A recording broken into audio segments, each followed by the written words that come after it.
Oke guys, kali ini kita akan mengomentar berita yang akan bahas tentang masalah Amerika Serikat yang meninggalkan 66 organisasi dunia. Nah, untuk mengetahui konteksnya, mari kita bersama simak beritanya. Kita mulai videonya. Pemirsa, Amerika Serikat resmi menandatangani penarikan diri dari 66 organisasi internasional, 31 badan di bawah Perserikatan Bangsa-Bangsa dan 35 lembaga non-PBB. Apakah langkah Trump ini sebagai akal bulus agar lepas dari berbagai kesepakatan atau aturan internasional yang mengikat? Untuk membahasnya sudah bergabung bersama saya, pengamat hubungan internasional dari Presiden University, Mbak Jane Francois. Anda melihat, Mbak Jane, apakah alasan Trump menarik diri dari 66 organisasi dunia sekaligus ini masuk akal atau ada argumen lain, Mbak? Ya, ini hal yang cukup menarik ya, karena Presiden Trump di sini menjalankan sebetulnya kebijakan luar negeri juga. Artinya kita mengetahui bahwa ada pragmatisme di sini, pragmatisme Amerika, kemudian mengedepankan kepentingan Amerika, atau dalam bahasa Donald Trump kan America first, kurang lebih seperti itu. Di satu sisi memang pengamat hukum internasional akan mengatakan bahwa ini cara Amerika untuk kemudian tidak mau terikat dengan nilai-nilai atau norma-norma legally binding yang selama ini ada di PBB, kurang lebih seperti itu. Di sisi lain, jadi ada tiga perspektif ya. Di sisi lain bahwa Donald Trump melihat ketika Amerika mengeluarkan budget begitu besar, kalau nggak salah sampai 300 juta US dollar ya, untuk budget tahunan untuk kepada PBB. Tapi apakah PBB ini sejalan dengan tadi pragmatismenya Amerika? Nah, Donald Trump di sini melihat atau mengkaji tentu dengan tim analisis sendiri, dan akhirnya memutuskan dengan suatu consecutive order ya, suatu executive order bahwa saatnya Amerika keluar. Dan mungkin ini yang pertama, Amerika pertama kali keluar dari organisasi internasional seperti itu, pertama kali. Pertimbangan yang diklaim oleh Trump di Gedung Putih yakni semua organisasi ini dianggap bertentangan dengan kepentingan kebijakan yang ada di Amerika Serikat. Banyak sepakat akan hal ini. Jadi kayak mungkin dari sudut pandang dari Amerika Serikat, organisasi tersebut itu menghabiskan banyak keuangan gitu di Amerika Serikat. Jadi pengeluarannya banyak, tapi timbal baliknya itu tidak ada ataupun sedikit sekali, sehingga rugi Amerikanya ya. Daripada terus rugi gitu ya, ngeluarin banyak tapi nggak dapat apa-apa, maka akan lebih baik keluar gitu. Karena untuk mempertimbangkan keluar dari organisasi tersebut itu pasti kan banyak pertimbangannya. Maka mungkin ini udah sangat merugikan nih, akhirnya Amerika memutuskan untuk keluar dari organisasi tersebut karena dianggap tidak menguntungkan sama sekali untuk Amerika ya, itu kan. Dari sudut pandang hubungan internasional, artinya saya melihat bahwa ada kepentingan nasional Amerika yang mungkin bagi Presiden Amerika sekarang itu tidak sesuai dengan cara kerja PBB, mungkin seperti itu. Jadi pro kontranya itu kembali ke setiap pakar hubungan internasional, pasti ada pandangan masing-masing. Namun kalau saya melihat adalah tadi dari analis bagaimana keseimbangan ya, harmonisasi antara ambisi Trump untuk memajukan Amerika dengan tagline-nya kan America Great Again, People America First, kayak gitu-gitu ya.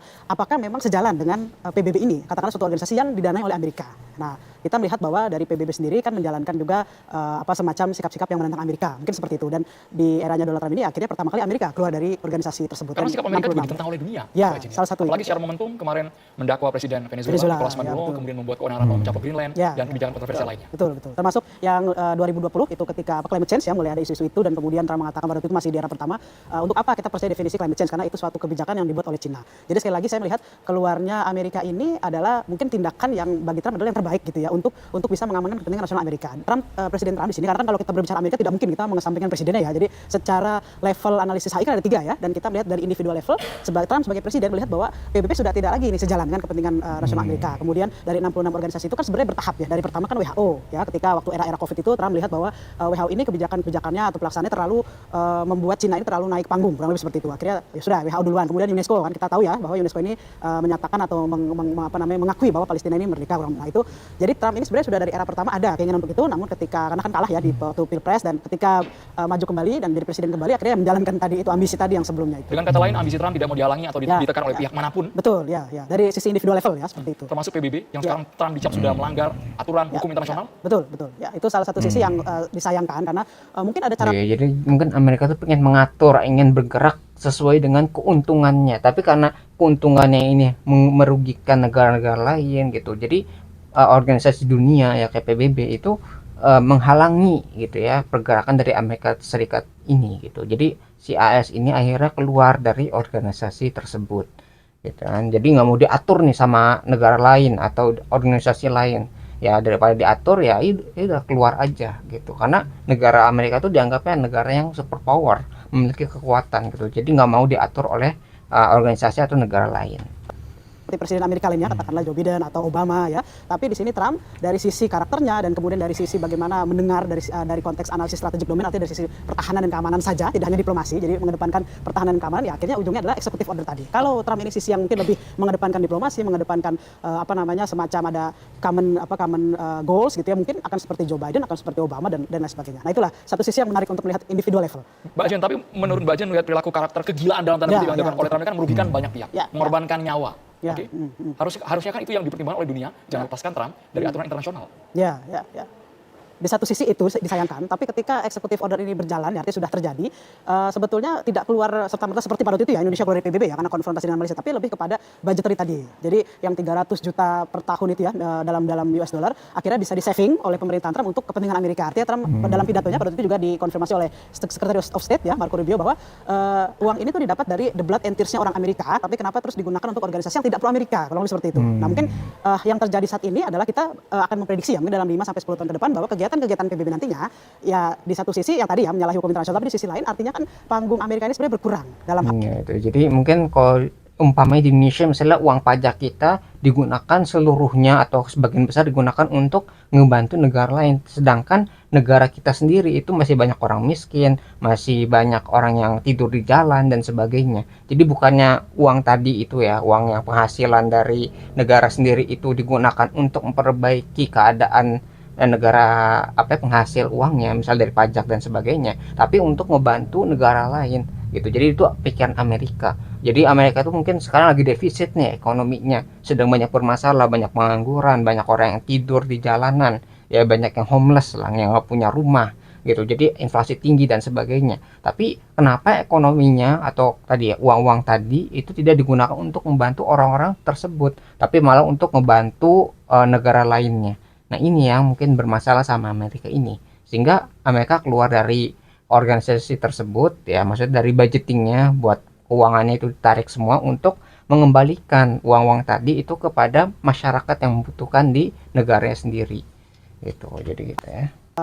Kebijakan climate change, kebijakan mungkin isu-isu terkini ya seperti Venezuela, cybercrime atau apa ya, itu akhirnya Amerika ya sudah bertindak atas nama Amerika saja, bukan atas nama organisasi. Katakanlah waktu itu ya ketika Indonesia keluar dari PBB kan Indonesia bertindak di atas nama negara saja, bukan tapi kan sekarang atas nama rakyatnya, ASEAN. bangsanya sendiri juga mengecam, memprotes apapun yang dilakukan oleh Trump. Artinya Trump tidak bisa membawa dia di level individu di tingkat eksekutif, tapi kan harus memikirkan rakyatnya ya, betul. Kalau dari sisi rakyat memang pro kontra ya Trump itu sendiri. Sama kalau ketika kita melihat dari presiden Venezuela itu Maduro, ketika ditangkap kan ada rakyatnya ada yang bersorak juga. Artinya ada yang seneng malah pro kepada Amerika. Nah ini memang akan selalu terjadi. Artinya kita di sini ya, kalau saya sebagai dosen HI ya, saya melihatnya bahwa HI ini bisa dibawa dalam konteks teori. Artinya kita bisa membahas Trump dari sisi manapun di teori HI, tapi juga dari sisi faktanya. Artinya ini sudah terjadi. Executive order ini sudah terjadi, sudah berlaku, dan kebetulan kan di tahun ini Indonesia ini kan presiden HAM PBB ya. Nah bagaimana nanti kemudian Indonesia bisa tetap menjalankan misi-misi yang mulia ya, yang bonum commune untuk tujuan-tujuan damai, karena kan di konstitusi kita juga kita harus menjadi negara pembawa damai, tapi menghadapi negara yang seperti Amerika. Nah ini yang menarik di sini karena HI kan tidak hanya melihat hubungan antara dua negara, tapi kan berbagai negara. Bagaimana Indonesia tetap bisa maju dengan keputusan Trump tersebut. Tapi keputusan sepihak dari Trump ini apakah masuk kategori semena-mena, yang memutuskan masuk ke badan atau lembaga tiba-tiba tanpa tedeng aling-aling mencabut diri? Kalau dari definisi, konsekuensinya apa gitu? ya konsekuensinya tentu yang tadi budgeting. Kemudian tadi ketika ada kebijakan-kebijakan dalam konteks resolusi veto, mungkin Amerika akan ya sudah abstain dengan sendirinya, karena kan tidak lagi terlibat seperti itu. Misalkan ada suatu resolusi Majelis Umum PBB membutuhkan suatu resolusi cepat mengenai climate change, katakanlah di Amerika ini tidak veto maupun tidak pro atau kontra, akhirnya jadi abstain. Nah ini kan hitungan tersendiri, akhirnya suatu kebijakan yang diputuskan oleh PBB, Amerika tidak terlibat di dalamnya. Jadi seolah-olah ya sudah itu keputusan PBB kok, bukan keputusan Amerika. Amerika udah tidak mau PBB. Katakanlah Indonesia tidak mau bersama ASEAN, ya udah keputusan ASEAN itu ASEAN, beda dengan Indonesia. Nah seperti itulah kurang lebih. Tapi ini apakah mengganggu percaturan geopolitik dunia nantinya, Pak? Oh pasti, karena tadi ketika abstainnya Amerika di keputusan-keputusan penting kayak isu-isu yang sekarang ya, misalnya terorisme, climate change, cyber warfare, human trafficking, mungkin artinya Amerika ini bermain bagi dirinya sendiri, tidak lagi untuk organisasi, tidak lagi kemudian mengikuti hukum-hukum yang internasional yang berlaku. Dan akhirnya ya keputusan tertinggi adalah moralitas presidennya, atau keputusan tertinggi bagi Amerika adalah ya sudah undang-undang Amerika, tidak lagi ada legally binding yang membatasi presiden Amerika melakukan sesuatu. Resiko terberat yang akan diterima Donald Trump dan juga Amerika Serikat apa, Mbak Jin? Kalau secara ideal, kalau kita ngomong secara ideal, artinya Donald Trump ini kan kemudian bisa menjadi sosok yang semacam persona non grata ya, yang tidak disukai di banyak negara, mungkin bisa di-ban juga di banyak negara, tidak bisa masuk ya. Tapi di satu sisi presiden Amerika ini adalah kepalanya suatu pasar bebas ya. Presidennya pasar bebas, presidennya dunia kapitalisme, presidennya globalisasi dan juga menjadi polisi dunia. Jadi kita juga ada rasa semacam ketakutan tanda kutip ketika memang mau kita membatasi si posisi itu ya, posisi yang mungkin tertinggi ya Presiden Amerika itu. Makanya kalau saya selalu katakan bahwa pragmatismenya Amerika ini mungkin ke depannya dalam 5 sampai 10 tahun ke depan itu akan berubah, yang tadinya mungkin terlalu global ya, globalisme menjadi proteksionisme. Artinya Amerika tetap pragmatisme, kebijakan luar negeri, tapi lebih mengedepankan kepentingan Amerika, tidak lagi bernegosiasi, tidak lagi berdiplomasi. Mungkin bedanya itu. Ya, jadi ketika Amerika tuh terlalu kuat negaranya, jadi nggak ada yang bisa melawan si Amerika ini gitu kan. Kalau dari si Amerika udah kuat nih, paling super power, ketika dia udah nggak setuju sama satu organisasi, mau jalan sendiri, memisahkan diri dari organisasi internasional. Nah, kalaupun banyak negara yang nggak suka ataupun menolak gitu atau tidak setuju, itu mereka nggak bisa berbuat apa-apa karena ya Amerika udah memiliki ekonomi yang kuat, militer yang kuat, negara yang kuat, gitu, udah maju gitu.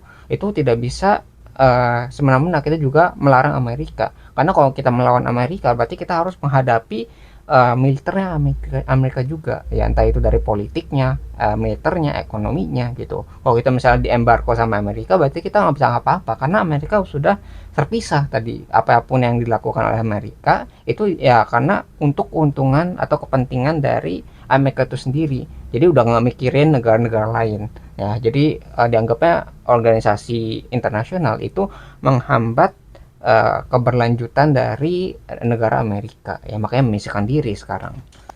Biden dengan Obama dengan presiden-presiden sebelumnya. Oke, kondisi dunia apakah akan lebih baik ketika Amerika sudah tidak lagi ikut campur dengan berbagai urusan dunia ini? Menurut saya tergantung, karena hal-hal yang bersifat intangible, katakanlah hak asasi manusia, kemudian pendidikan, itu ya, itu tetap Amerika tetap nantinya akan berperan, tapi tidak melalui PBB ini, tetap akan ada badan-badan di bawah Presiden Amerika, di bawah kementerian Amerika di seluruh dunia, katakanlah USAID, itu bisa tetap akan berperan, memberikan beasiswa, katakanlah, kemudian badan-badan climate change yang dibentuk di bawah. Sorry, soal HAM, tapi kan Amerika memang dilabeli sebagai negara pelanggar HAM. Kita kejadian di Venezuela, perintah di Irak, di Iran, di Gaza, termasuk kan ya. Nah, ada waktu itu Global War on Terror, ya itu kan juga bagaimana Amerika kemudian secara tidak dalam konteks menganalisis tapi langsung menyerang gitu ya, Global War on Terror, karena merasa ya itu tadi fondasinya Amerika diserang ya oleh tanda kutip waktu itu teroris, dan ini saat ini Trump mengakui itu juga, artinya fondasi Amerika ini diserang bukan lagi konteks yang dulu 2001 terorisme di New York, tapi dalam konteks kita sudah mengeluarkan banyak budget ya, tadi 300 juta, tapi organisasi ini tidak mendukung kepentingan Amerika. Jadi untuk apa? Walaupun Amerika, kita harus akui dalam sejarah Amerika salah satu pendiri ya kan, dari mulai Liga Bangsa-Bangsa, kemudian Perserikatan Bangsa-Bangsa, dan kemudian membangun Eropa berarti dengan Marshall Plan-nya ya kan. Tapi kemudian berkembang, ini sekarang udah era ya katakanlah era disruption ya, artinya semua orang dalam bidang cyber ini bisa menjadi hackers, bisa menjadi teroris katakanlah ya.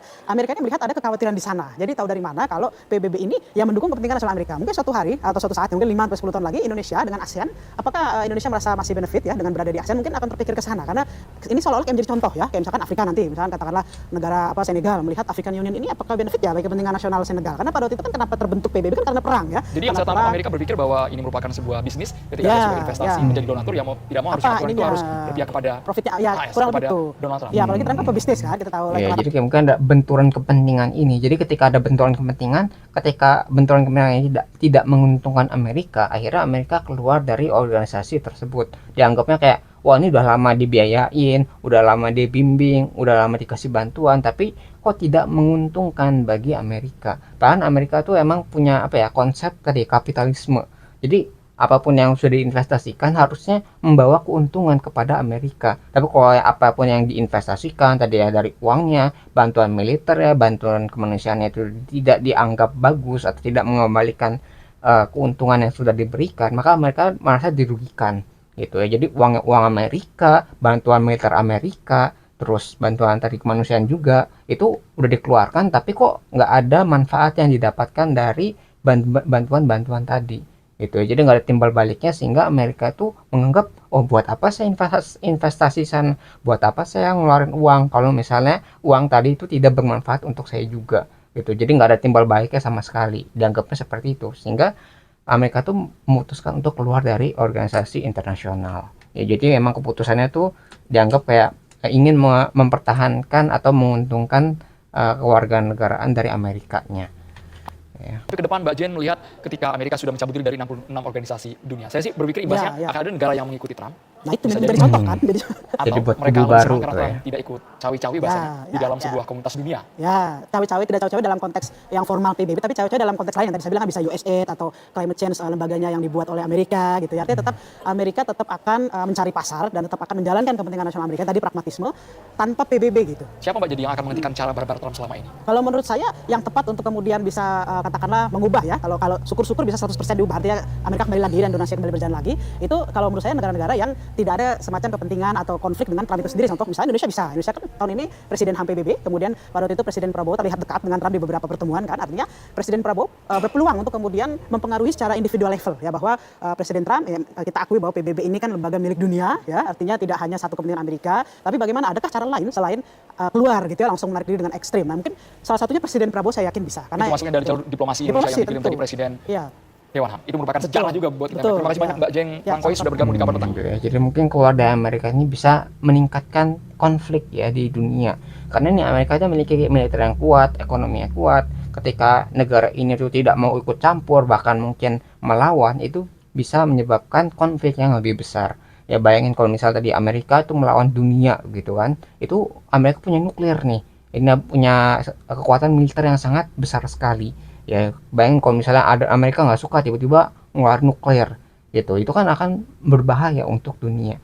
Makanya Amerika ini itu kalau udah nggak sejalan harus benar-benar diawasi. Apakah keputusan Amerika itu keputusan yang benar? Kalau misalnya nggak benar nanti harus melawan dunia tadi kan. Nah kalau udah dunia ada konflik, ya itu akan bermasalah ke semua negara gitu. Jadi dampaknya ini Amerika ini karena memiliki kekuatan yang sangat besar, itu memiliki tanggung jawab yang besar juga untuk menjaga kedamaian. Kalau Amerika ini nggak mau damai, tiba-tiba mengadakan perang ataupun konflik, itu yang susah tuh nggak cuma beberapa negara, tapi semua negara akan terdampak dari konflik yang berhubungan dengan Amerika. Nah mungkin itu yang bisa kita pelajari dari berita ini tentang apa ya, Amerika tuh keluar dari tadi ya organisasi internasional. Nah untuk kalau kalian ini ya tertarik dengan sumber beritanya, link sudah saya cantumkan di deskripsi video. Mungkin sekian yang bisa saya sampaikan, semoga video bisa bermanfaat. Kurang lebih mohon maaf, kita ketemu lagi di pembahasan selanjutnya, insya Allah.